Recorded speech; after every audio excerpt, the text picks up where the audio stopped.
Chapter 41. Kaundinya meets Brahma. Om Shri Ganeshaya Namaha.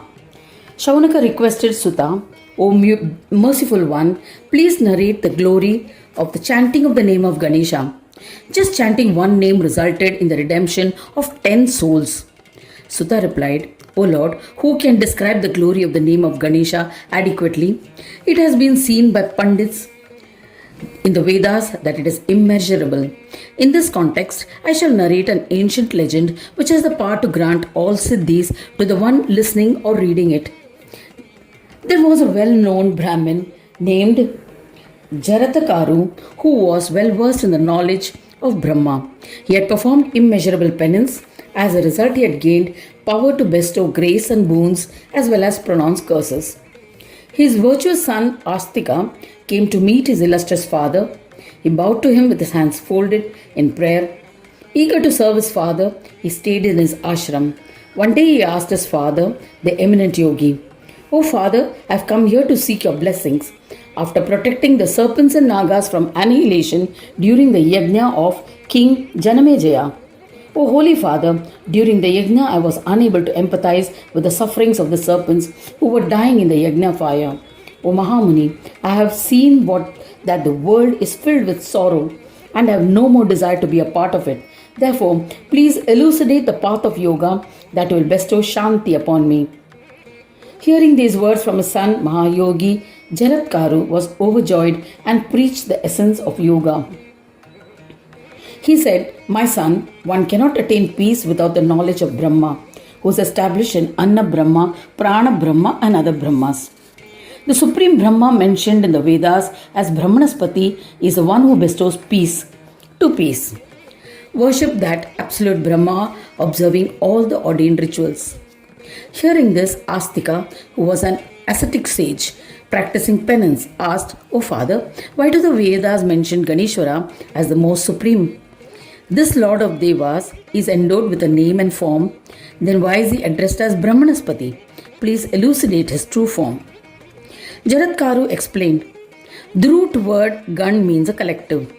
The form of Brahma is a collective or aggregate. Though they can be distinguished as a duality of external and internal, yet they are the same. Ganesha is their Swami. His body represents the Samprajnata universe, while his elephant head represents the Asamprajnata universe. An embodied Gajanana is a manifestation of the union of both. In meditation, there are two different states depending upon the consciousness of a yogi. Where the consciousness of the yogi retains his sense of I-ness, that is his nature, personality, it is called Samprajnata Samadhi.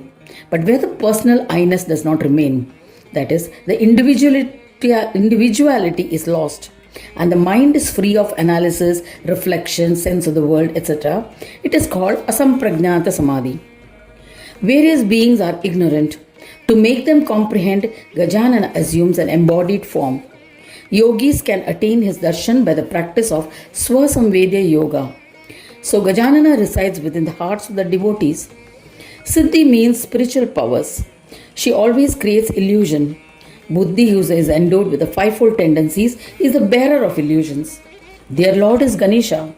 He conducts his divine plays by being established in them.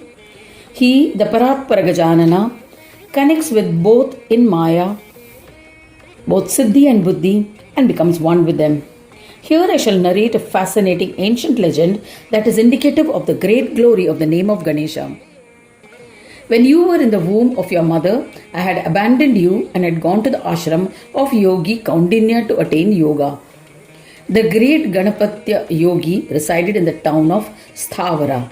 He would be forever engaged in the worship of Chintamani, Ganesha, by offering Durgva leaves.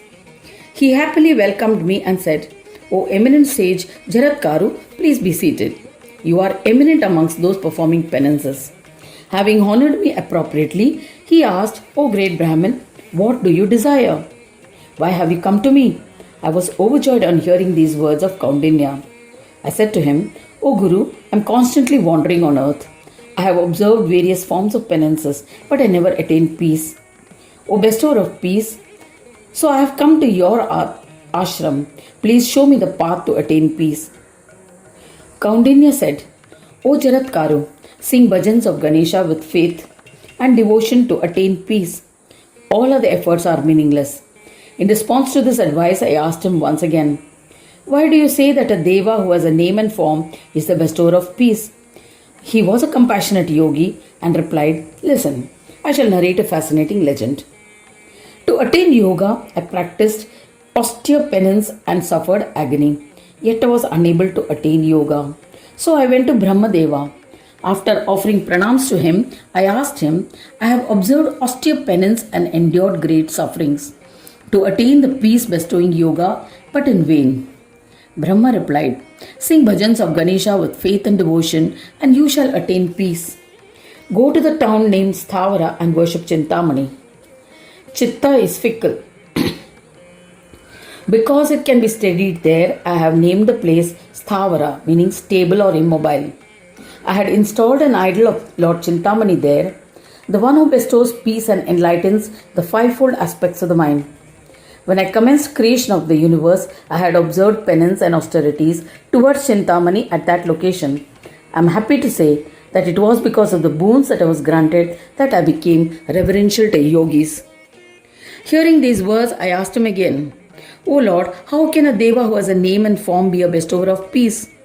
Brahma was pleased with my question and replied, even though he is embodied, he is the Lord of Brahmas.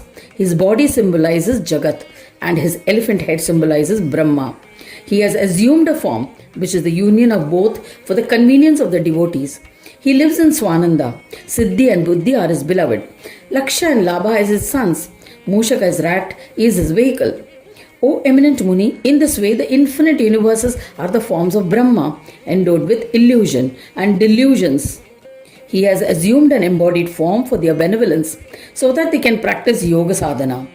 Therefore, the kind-hearted one is called Brahmanaspati by Vedas. He assumes an embodied form as his own will. He uses Maya at his will. He becomes absorbed into his yogic form at will. He is absolute authority and no one governs him. Hence he is called Vinayaka, without a Nayaka or governor. His body is not made up of bones and skin like a common human being. O Brahman, he is devoid of these and is the embodiment of yoga. In this context, I shall narrate an ancient dialogue between Bhrushandi and Devas.